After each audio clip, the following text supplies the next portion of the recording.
Okay, I'm using two telescopes, refractor telescopes. One of them is a classic Japanese, which is famous for being excellent. Model T705, I think it is, yeah, HOC F13. And this is a Chinese telescope, Evostar, Skywatcher Evostar, and 90mm. So that is 3 inch, and this one is yeah, 3.5 inch. The difference between them is that I tested with the first with the finder scope. In the finder scope I could see chromatic aberration badly in this one, no matter what I did. In this one, even with the widest possible eyepiece 26mm image, you could clearly see the two equatorial bands of Jupiter. Then I put this Starguider 12mm ED on this one. I could barely see after a lot of fidgeting and thing.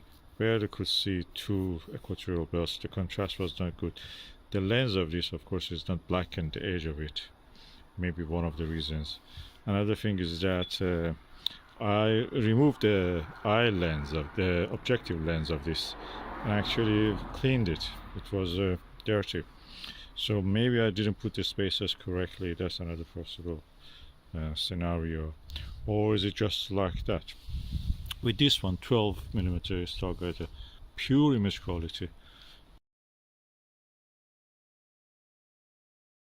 12mm Starguider, amazing. Black velvety background sky. The Jupiter belt, you can see two easy equatorial belts. The satellites, Galilean satellites, the moons of Jupiter, turn into disks, tiny disks, and then you can see beside the two equatorial belts, you can see more details gradually on the Jupiter. So this is a Chinese technology, and this is Japanese technology of around 50 years ago. This is 10 years ago, Chinese technology. I must say that China has taken over in optics from Japan in that sense, if it is in these two samples. Japanese maybe are now doing high-end Takahashi expensive stuff because they have a very old population. They have to, pay a heavy price for all this, maintaining and keeping up the elderly. So the products are very expensive. The Chinese are a young nation, a new superpower, economic giant, and they are really going in leaps and bounds. I remember in 1980s, early 1980s, 97 and 9, China were buying, the libraries of them were buying all the American Journal of Science, 19th century, 18th century stuff, up to the 20th century, just loading up their libraries with the books. And now you see after 30 years, 32 years, you see the result of it. China is a superpower. It has taken over. Everything on this telescope you see, including the mount, is made in China. I don't know, look at whatever you have in your hand, maybe it's made in China. This camera is made in China, the one that I'm filming. So optical technology of China has came really far, and Evostar 90 is a good example of it. This is a legendary thing of Japanese 50 years ago. I don't see the merits of it. It's just like a spot in a scope full of chromatic aberration. Maybe I have to change, look carefully better, but that's so far it is like that. Okay, I'm using the Saga, the 8mm. The image quality, not much, it's just you see the same image, slightly less chromatic aberration now that I'm used to it. But yet you see chromatic aberration. And you see also light scatter, halo around a bright object like Jupiter. I can see the color is a bit more neutral than what I could see through the Evostar. But generally, details are not as much, the contrast is not as much.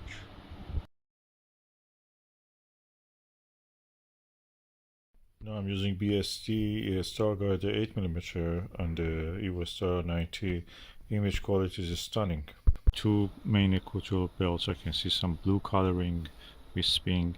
You can see there's a lot of details, you can see in this, even though it is just 8mm.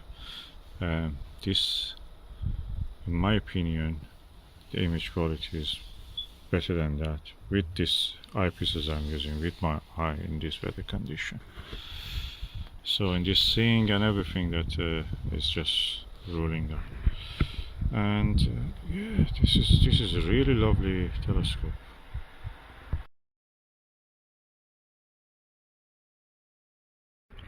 Wow, this is unbelievable.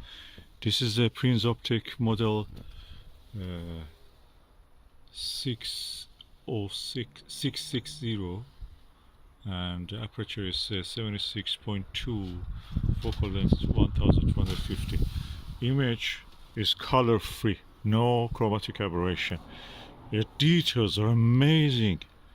Oh my god, can I believe that? That's the one. That's the one. This is the legend.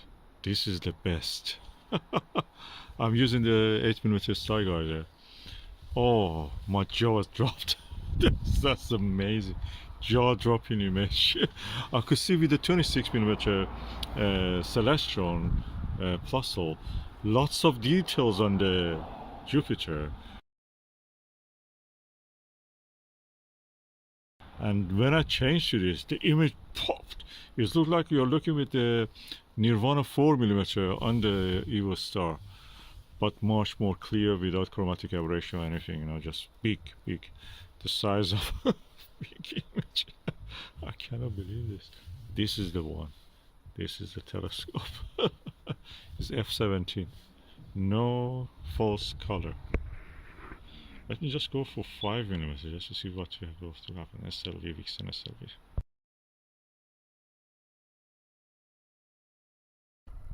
Okay, I'm now using Vixen SLV 5mm. The image is a little bit just magnified.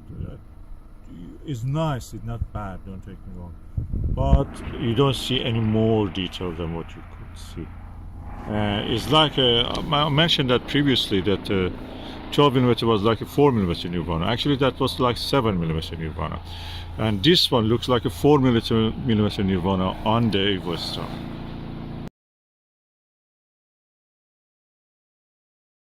I'm now using Vixen SLV 6mm.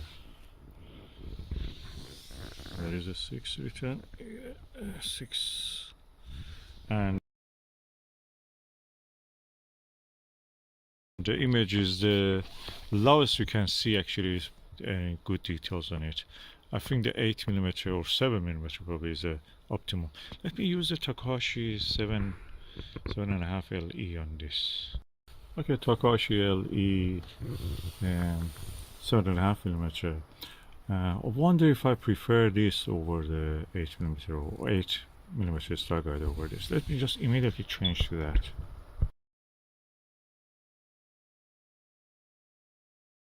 Okay, Takashi LE 7.5mm gives a paler image, white. This one gives a little bit yellower. The image is slightly yellow, and the contrast is better, it seems to me. All the images is slightly smaller, but the contrast in this one, I will just change it immediately to the Takashi LE back just to see how it is.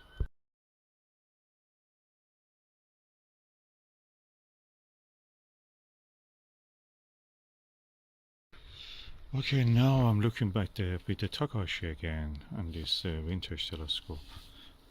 Focal ratio of 17, f ratio. What I can say is that this image is contrast is a tad better than the tiny epsilon, better than the Starguider. Of course, this comes at a price. This is almost 4 or 5 times the price of the Takashi, or 3 to 4 times. Yeah, that's more realistic. Starguider is good. I prefer that one, but this is a little bit whiter, and image you can say that you can see a little bit more detail. slightly, not much, it's not big difference. I can live with both of them. They're good. Either of them also is good.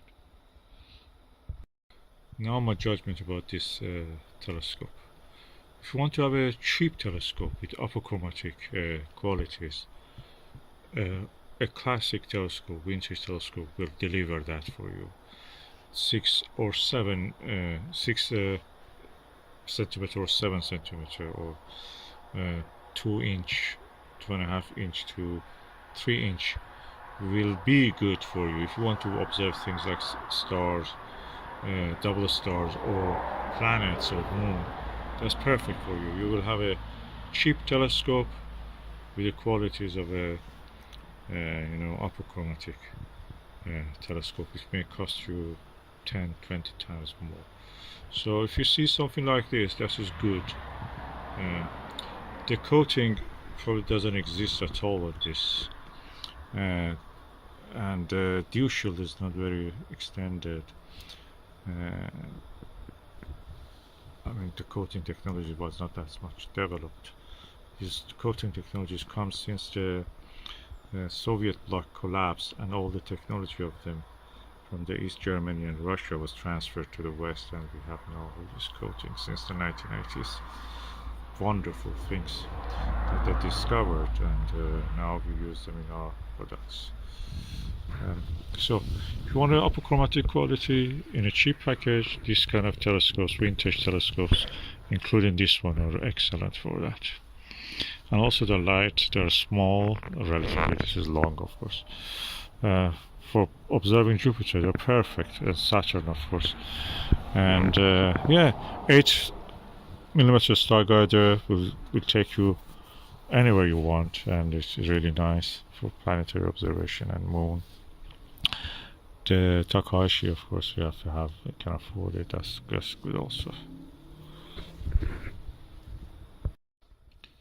Practically, this telescope is has a quality of a achromatic telescope.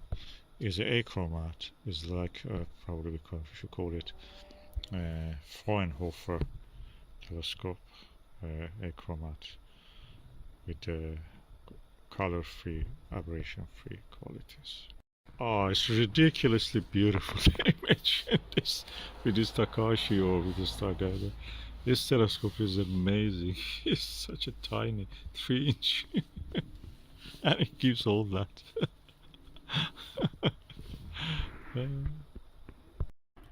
Okay, I immediately removed the Takahashi LE from this Prinz Optics 660 to this Evostar 90, and the image quality is a little bit yeah, the image is a little bit smaller.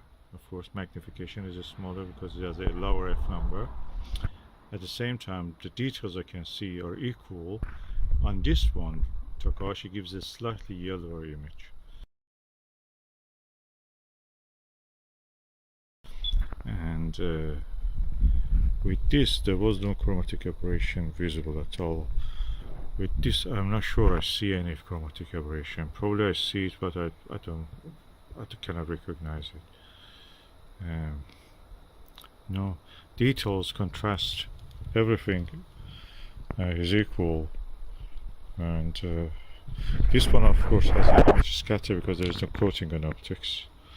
This one, optics of this telescope are coated, so it's modern. If I was going to buy, of course, this one will cost me, if I was finding something like this, about it, I think £70 also.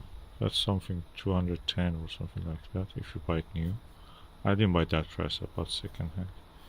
Same price as this, probably £50 I think I bought this second hand with all the mounts and everything.